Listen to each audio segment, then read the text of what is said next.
A wildfire is burning thousands of acres right now in Southern California. We have a reporter live at the scene. And police officers need your help finding a man who they say groped women in Santa Maria. Live, local, news. KSBY News at 5 starts right now. Good evening. Santa Maria police are looking for a man reportedly groping women near Presker Park, and they say his behavior has become more aggressive. Police say there have been several reports of a man on a red mountain bike grabbing women from behind as he rides through the area near the Santa Maria River levee. Our April Hansen is live at that levee tonight. April, give us a description of the man. What are police telling you? Police say they're looking for an Hispanic man in his early 20s. He's about 5'7" with a thin mustache. They say he's been seen wearing dark pants and a hooded sweatshirt. Now, police say there's no definitive pattern with these assaults, so they're warning everyone on the levee path to be extra cautious. The Santa Maria River Levee is an 8-mile stretch of trail popular with local joggers and cyclists. It's secluded, but recently several women have been assaulted here by a man riding a red mountain bike. So we went to find out if anyone has seen someone suspicious. This guy kind of like was on his bike, but he slowed down and was, walking his bike along with me. And then there was this guy on a bike that was, it was a nice morning, and he was all hooded up with like a jacket and then a hoodie, and he was just coming around really slow.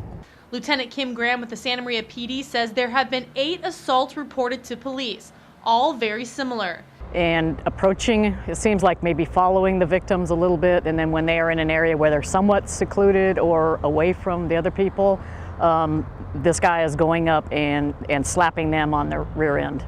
She says on Wednesday night, the man exposed himself to the victim and attempted to grab her.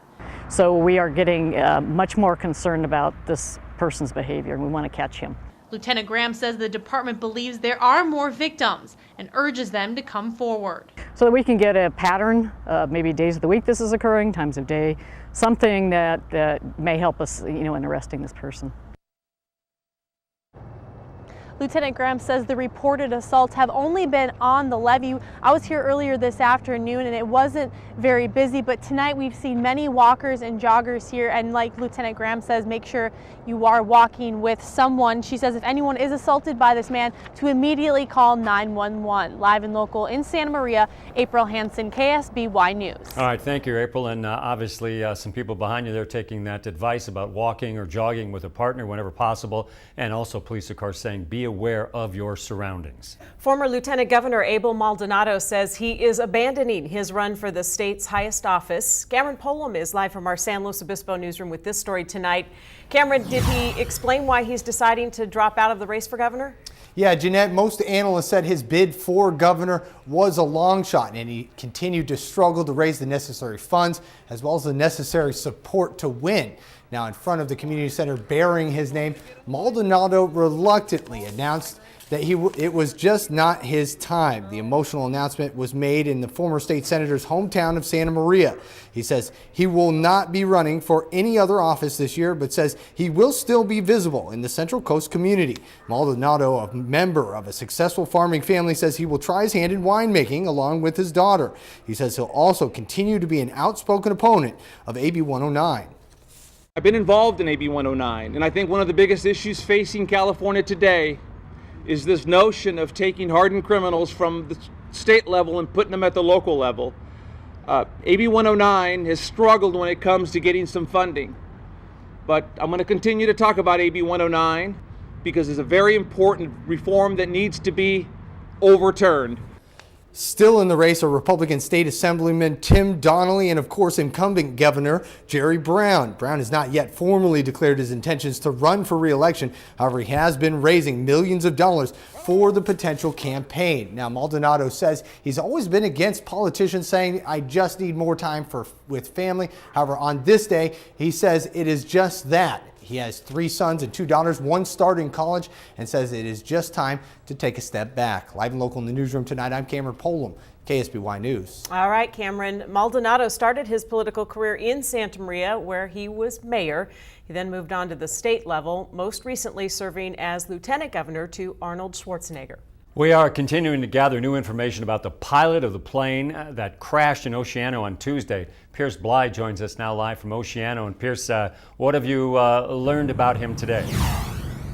That's right, John. I just got off the phone with Jim Strusiker of the National Transportation Safety Board, as well as the general manager for Santa Maria Airport. Both of them confirmed that 63-year-old Dave Casey took off from Santa Maria around 1:30 p.m. Tuesday afternoon. Strusiker also told me that he purchased fuel around 1:15 p.m., about 15 minutes before taking off. Now, yesterday we reported that he was from Friday Harbor, Washington. Today we learned that he also owned property in Avila Beach.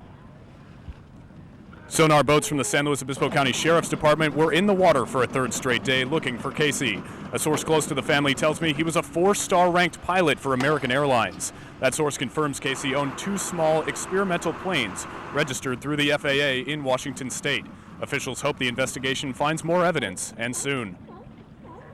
It's a day-by-day process, and so it's up to the sheriff to decide if he wants to continue. He's given every indication that he wants to continue searching. Dive teams are standing by if the sonar boat detects anything in the water. Coppola also says they have located several targets they plan to investigate over the next few days.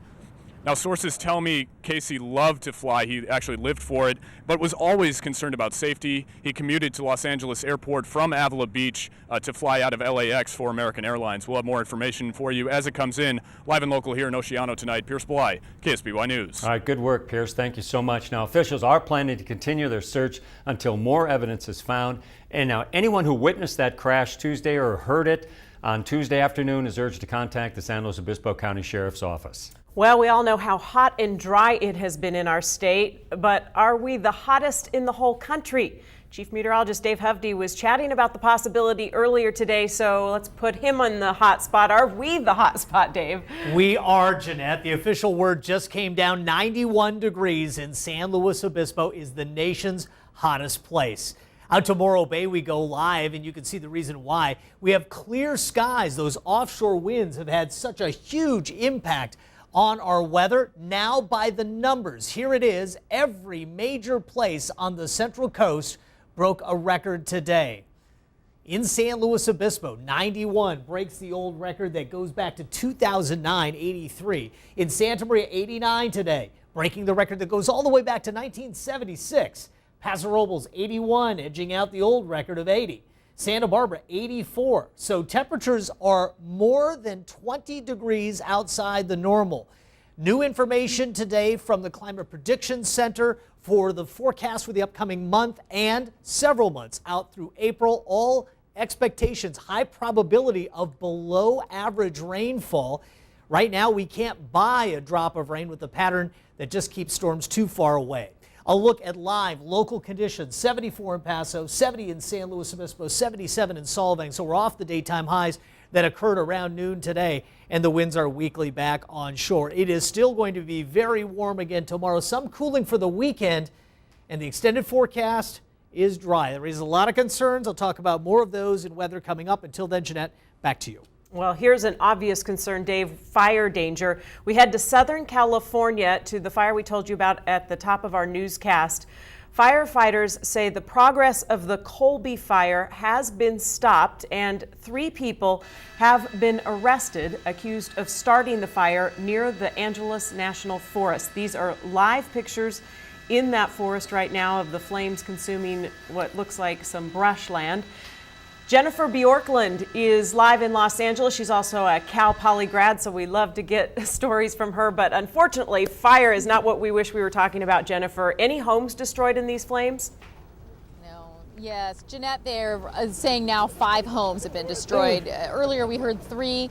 The smoke was very thick. Nobody could really see how many homes were destroyed. Now they're saying in a press briefing about a half an hour ago that it's 5 homes destroyed. And it's been warm here, not quite 91 like you had today, but 85 was the high today. It was really windy, so the fire danger was very extreme. And that's how the fire got started. The good news, the forward advance of the flames has been halted. So they now have a 30% containment line around the fire's now 1,700 acres.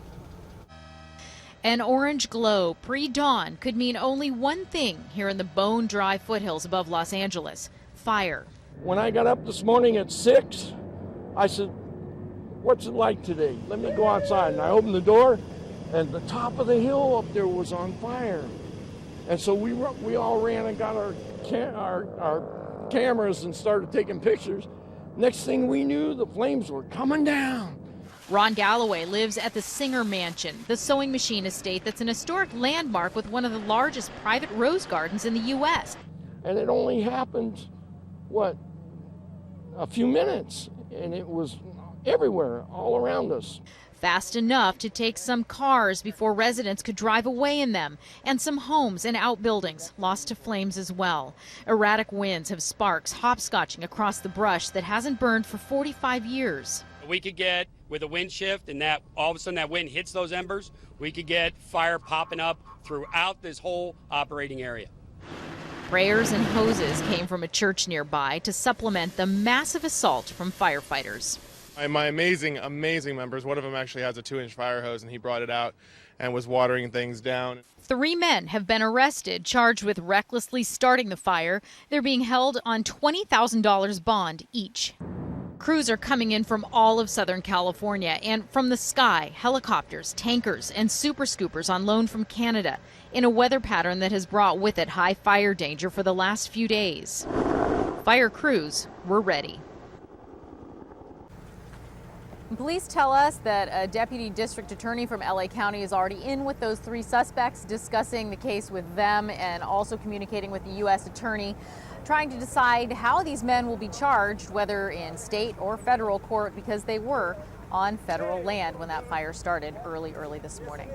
Reporting live in Los Angeles, I'm Jennifer Bjorklund. Jeanette, back to you. All right, real quick, Jennifer, before you go, you talked about those sporadic winds, although it looks from the live shot that we're taking of you now like the winds may have died down a little bit at this hour.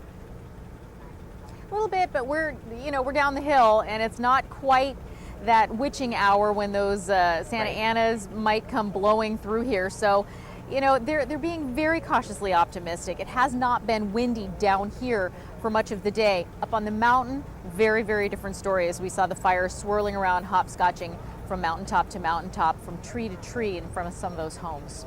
All right, I know you've seen that a few times, even in the Santa Barbara area. Thank you very much, Jennifer. Fire closer to home, too. Part of a house was burned early this morning in Orchid. Santa Barbara County firefighters say it happened near Glen Caron and Cherry Avenue. The fire burned one room but did not spread to the attic or any other areas of the home. No one was home when that thing started. The cause is under investigation. We have an update for you on that vandalized memorial in Atascadero. The city manager there says the memorial is being repaired. The city's filed a claim with its insurance company and is paying a $5,000 deductible to speed up the repairs. The estimated cost is about $14,000 total.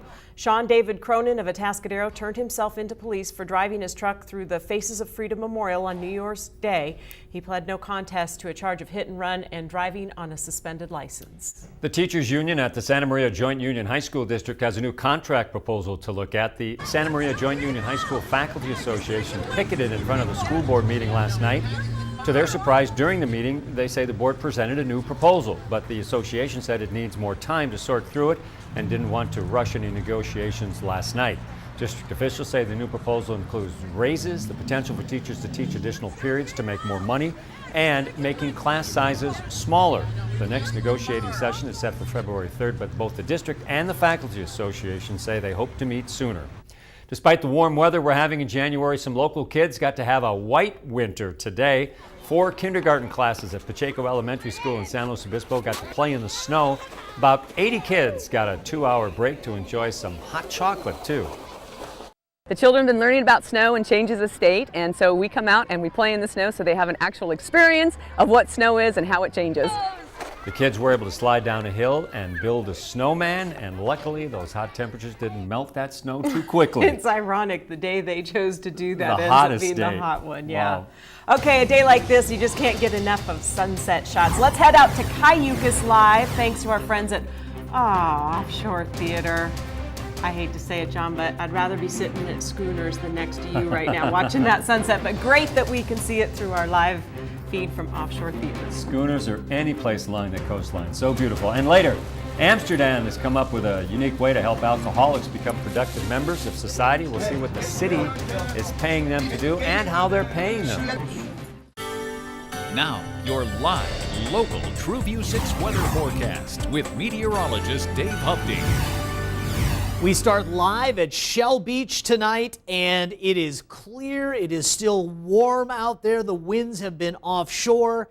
And while we appreciate the beauty of the shot, we are ever so reminded how dry it is around the state of California, and there is a ton to get at tonight. So let's get started. Warm offshore winds continue, only slight cooling this weekend with no significant rain in sight, and that brings up all kinds of problems. But first, let's review some of those numbers again. Santa Maria, a new record high today, 89. 3 straight days breaking record heat in Santa Maria. San Luis Obispo, 91. The old record, 83. And San Luis Obispo is the warmest place in the country today. Paso Robles, 81, 84 in Santa Barbara. A coastal average is 64, so we're warmer, 20 plus degrees warmer than the averages. And obviously, this is a big concern. The reservoir levels continue to get drawn down by the drought and the heat. 22 in Nipomo, or in Nacimiento. Whale Rock, 56. Salinas, 39%, and Lopez at 57.3. San Antonio, only 4.8%. Gibraltar at 6. Cachuma, 39.9, and Jameson at 27.9. This is a new piece of information tonight. We know that we're in a significant drought, scientifically speaking, even though the governor hasn't declared it yet. But an expansion today, up to 62% of the state now in an extreme drought. The Palmer Drought Severity Index indicates that this is the second worst drought in California history, going all the way back to 1898. By the dryness of 2013, it would be the #1 year, but the overall impact, the index is a very good indicator of the severity. So it is bad and getting worse because, again, no rain really in the forecast. Colby fire, you can see it from space, and look at the terrible air quality across Southern California. With offshore winds peaking in the overnights and early morning hours, guess what? Tomorrow, another dry, warm day. The weekend will see some adjustment here, but still the temperature is going to be about 15 degrees above the averages. 70 in San Luis, 77 Solvang, 74 in Paso Robles right now. And the winds, they're weakly onshore. Again, they'll go back offshore later on tonight. No advisories locally, but pretty much everywhere around us, there are red flag advisories for fire danger. Mid-80s again tomorrow for most of the coastal valleys. Santa Ynez Valley about 80, 75 in Goleta, 79 Vandenberg, and 83 in Orcutt. In the 5 cities, 83 at Arroyo Grande and 73 at Pismo Beach, 82 in Nipomo. So we're calling for a little bit of cooling tomorrow, but not much. 75 Cambria and Morro Bay, 81 Atascadero. So once again, pressing the records.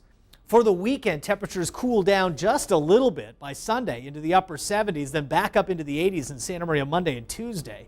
San Luis Obispo, only Sunday cooling into the 70s, then back into the 80s for Monday and Tuesday. Paso Robles in North County, 80s tomorrow, then mid-70s. An average daytime high, 59. Santa Barbara and the South Coast, mid-70s through the weekend. And again, we're at about day 27 of temperatures being all above normal. Stay right there. More KSBY News right after this.